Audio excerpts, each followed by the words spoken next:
I guess we'll start with the third child of this discussion. So the next speaker is Dr. Federico Musino, who is from the Plan. So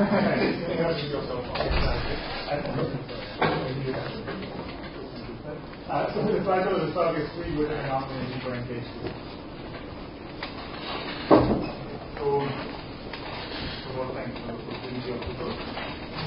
And we discuss some topics about the geometrical method, let's say, of the quantity framework volume. In particular, I work on volume in the context of type 2 theory, A or B, and I work within the framework of the geometry of George in terms of connection.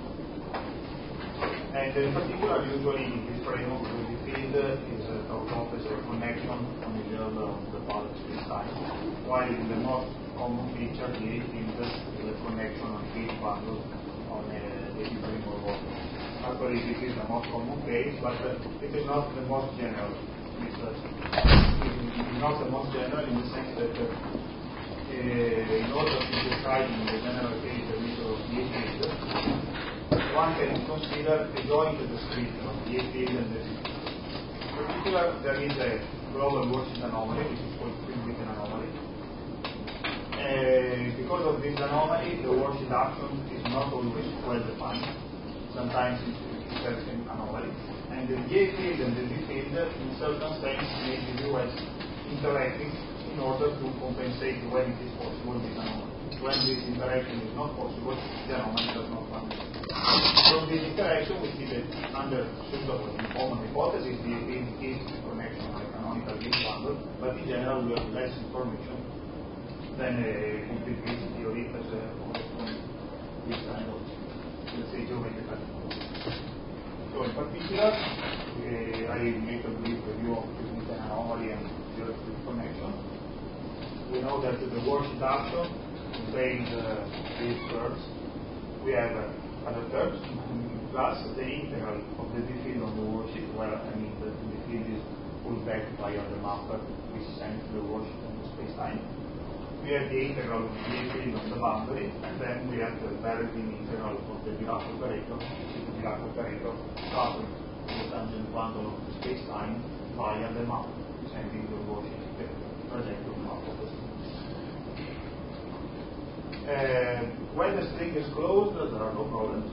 When it opens, instead when the string is open, there are some problems. In particular, when we consider the integral measure, the exponential of the action of the integral of the B field is actually the holonomy of the B field disturbance within this framework, which is the holonomy of a job of an open space. And this is in general not well defined as a number. This is just a section of a line bundle, as I will recall in more detail in the following.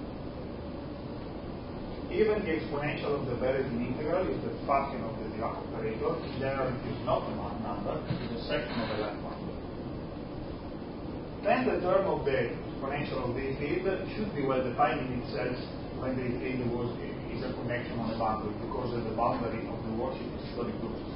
But in general, it is, in a certain sense, can be seen to be a compensation of the problems of the other two terms in order to make them well defined. Now I will describe in more detail what that means.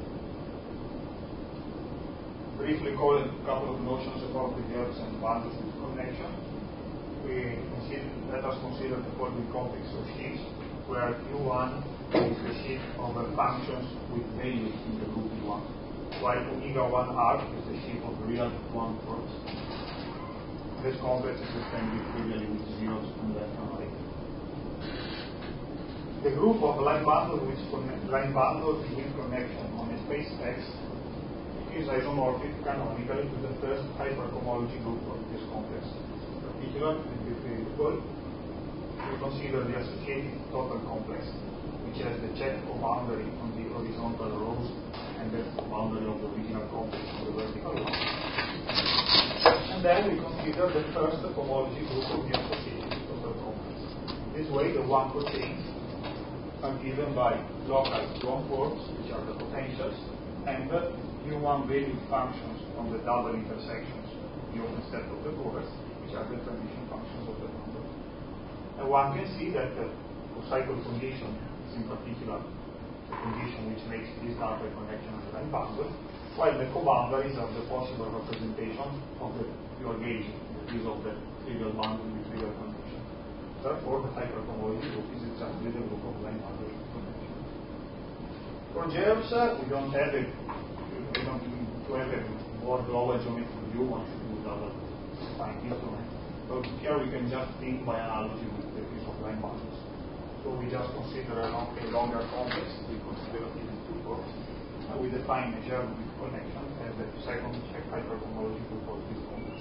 This means that in order to give a GERB with connection, we give local two forms, for example, the Minkowski potentials, one form on the intersections, and the U1 valued functions on the primary intersection, so double intersection. And these functions give a topological in the topological sense. Now, the problem is that let us consider a connection on a complex line bundle. When we have a curve on the base, the holonomy is in general a linear function, parallel transport. It's a linear function from the fiber in the first point to the fiber in the ending point. When the curve is closed, these two fibers coincide, and therefore the holonomy is a well-defined number.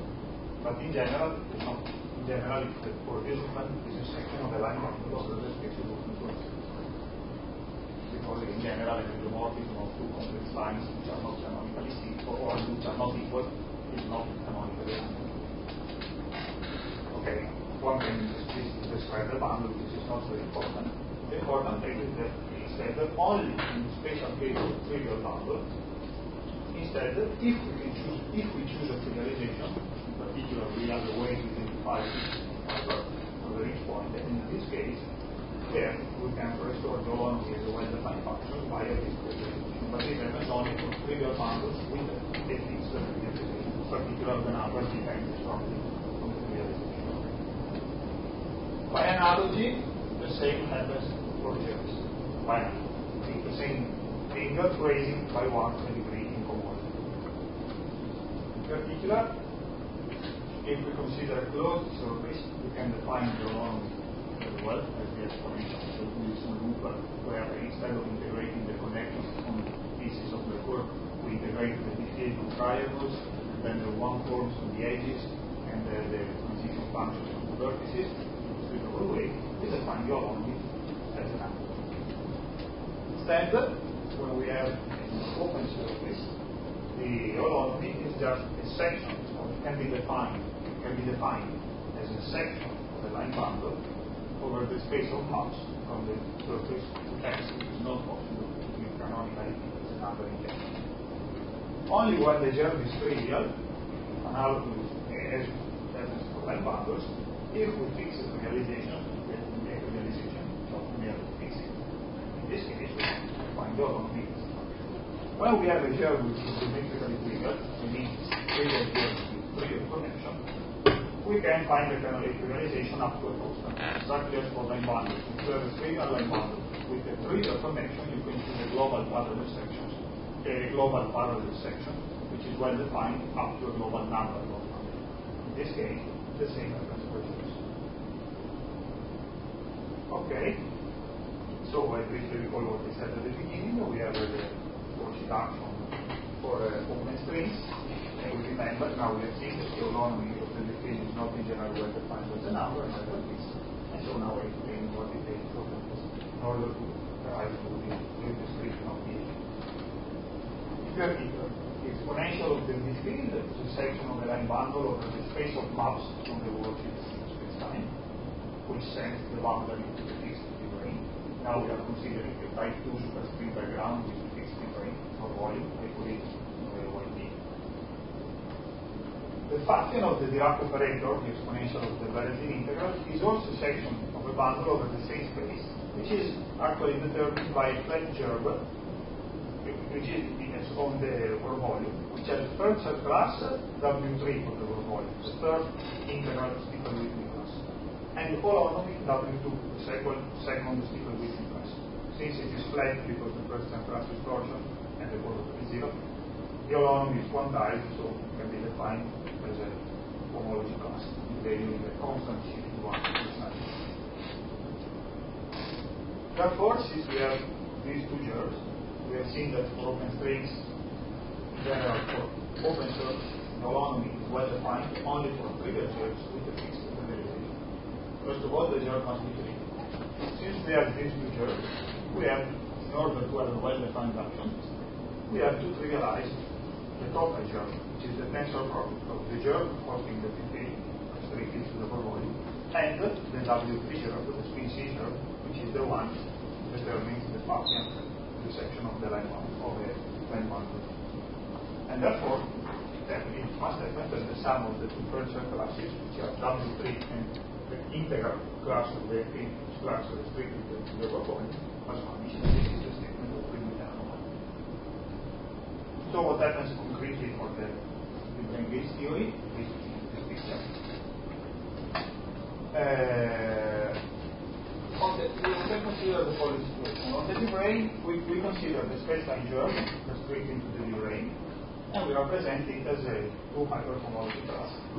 So we have transition functions in the double intersection, one form and two forms, and the hyperhomology class describes the.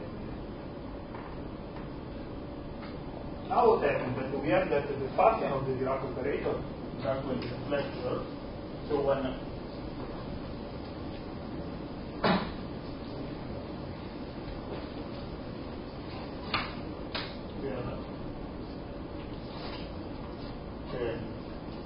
flat germ can be represented with the following hypercycle. Theta, I write as determinant one, where the class is equal to W2 of 1 as an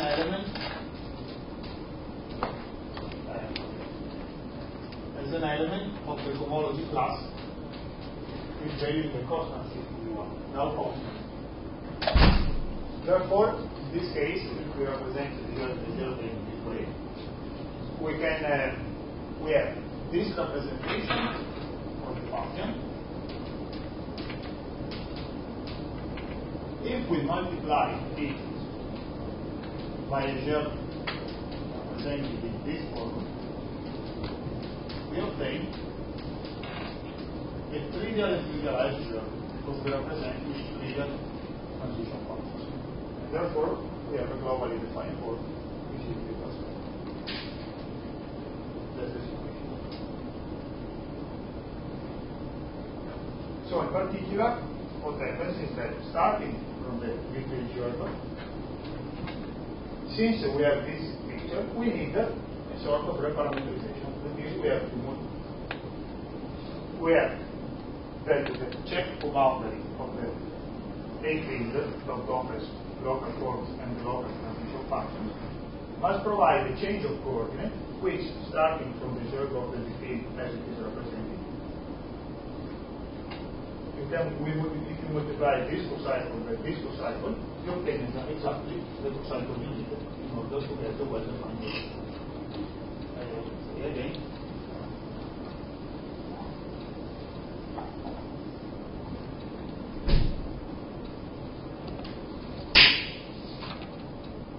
We start from the generic integer.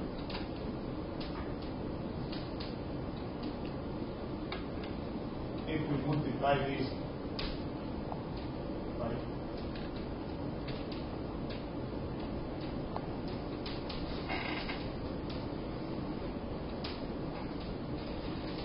and this is section alpha, we get exactly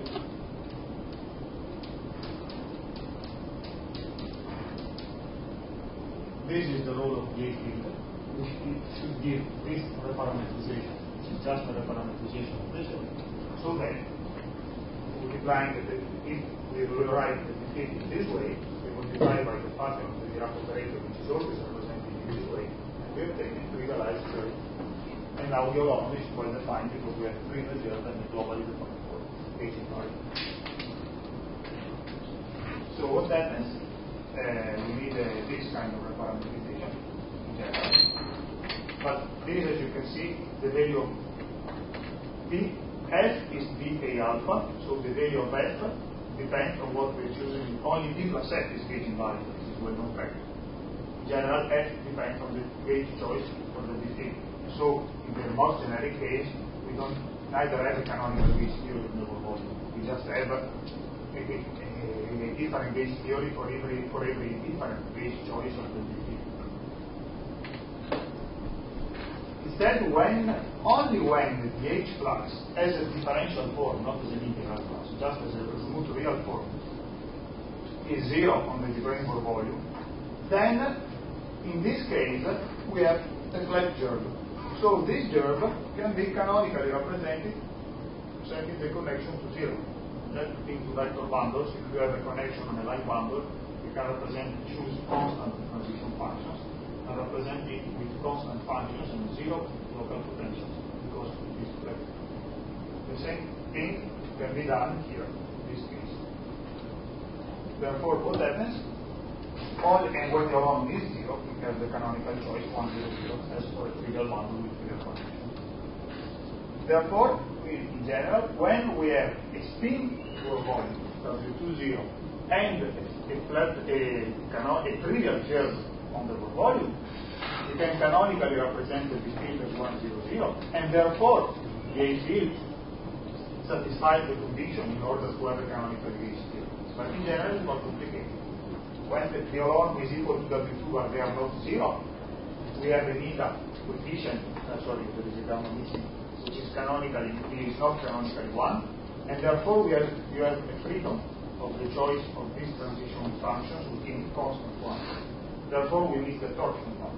And for example, we miss the information corresponding to the Aharonov-Bohm effect in electromagnetism, the flat part of the connection, which is not right on the field, but on the only at point on the left. For a generic holonomy, instead, we can just choose alpha, beta, gamma corresponding to the holonomy, but which is not in general zero for W2. And therefore, the condition of this field is this. The transition functions are not closed, but they close only up to constant ones. Therefore, we obtain a bundle which is not a real bundle, because the transition functions does not satisfy the cycle condition, but only up to constant ones. And this can be seen as a sort of bundle whose Pearson class is not integral. What does this mean? That for a bundle, we use this exact sequence. To compute the one homology here, we obtain vector bundles. The Box-Egg map gives the two integral class, which is the first class. In general, for bundles, we close only up to constant functions. We can use this sequence. And in this case, the Box-Egg map is a real integral class. We can give a sort of geometric interpretation. So in general, we have a canonical gauge theory only for spin Bohr volume and H flux, which as a differential form is zero of the Bohr volume. If we have not this condition, for a general Bohr volume which is not spin, and for an H flux which is not zero as a single differential form, in general we cannot get the gauge theory. In general, we have just lab gauge transformations. If the H flux is zero, in general we have a bundle which is not integral in the sense that before, so it is not a real bundle. When the holonomy is equal to W2, we recover a canonical bundle, but we don't have information about the torsion part. Only when the Bohr volume is spin and the H flux is zero on the Bohr volume, we recover the full gauge theory. In the non-abelian case, with last thing I say, we have a following picture. We have the non-abelian Wilson loop. The situation is the same, but now these transition functions are 2 and 3.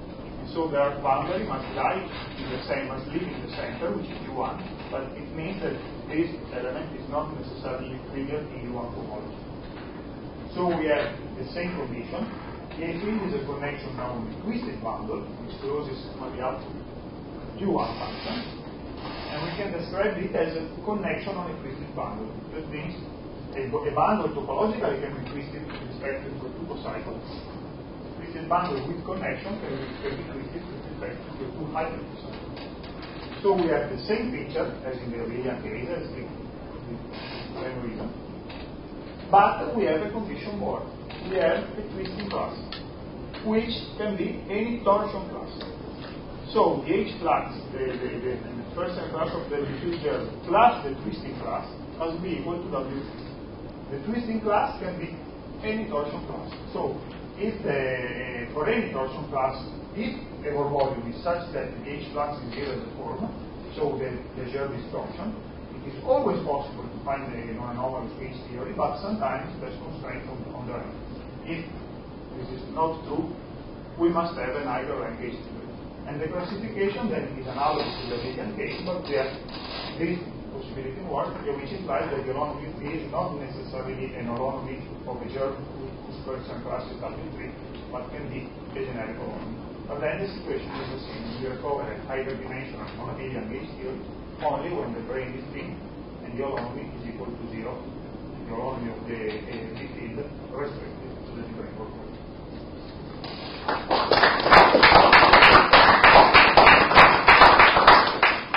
Any questions for Andrew? Yeah. So what's the, do you know the physical reason why it's hypercohomology and not ordinary cohomology we have to use? Why hyper? Hyper is not hyper means that you put the connection. If you use ordinary cohomology, you don't have connection. If you have only the topological bundle, that's into the Dirac monopole. And if you have the gauge bundle, you need no information. If you want to put the electromagnetic flux F, this is just a curvature form. If you want to put the connection, you need hypercohomology because at the quantum level, at least semi-classical, you have an information walking to the Aharonov Bohm effect. You have zero field, but you have a phase, non-trivial. This information void is encoded in the connection, which is physically expressed by the local potentials A nu and the transition functions. This complete information with the field, which in this case is the H flux in the electromagnetic present, plus the quantum effect thing to Aharonov Bohm is hypercohomology. So this is the reason. So hypercohomology is the same as the Shiger Simons thereafter. It's a canonical isomorphic. This is another mathematical way to obtain the same rules. Yes? Could you remind me what the twisting class was? Twisting class is when you have an hydrogen theory, right? You can have the transition functions satisfy this condition. Identity where this as un while z belongs to u1. You can prove that this must be closed in the two homology, and therefore this class is the twisting class. And it must be torsion, and vice versa. You prove that for any torsion class, for any representative of any torsion class, there exists at least one twisting class. But it must be torsion. This is was another question. In the short exact sequence you mentioned, in the non-integral line bundles, for the non-integral line bundles, I didn't understand what you mean by error mode error. First, yes, sorry. Yeah. And this is underlined R, the same S1 here is Q1. Yeah, right? yeah. The Underlined means the shift of function with value. Yeah. I mean the second. Yes, it means the quotient shift. Yeah. The second. The shift of functions with value S1 up to constant ones. The constant ones set to 0, the quotient one. Okay. In this case, here you have the kernel of the class is made by integral. Here there is finite. Here any constant number, because by trivially I quotient the constant ones. In this way, if you take this picture, but now all abelian, so this must be trivial, but constant. In this case, you can get a priori a trivial number, which is a sort of first class of a non-integral bundle, which is actually a trivialization of a trivial mathematical. Just a quotient sheet. Okay, so I think we can stand. Thank you again.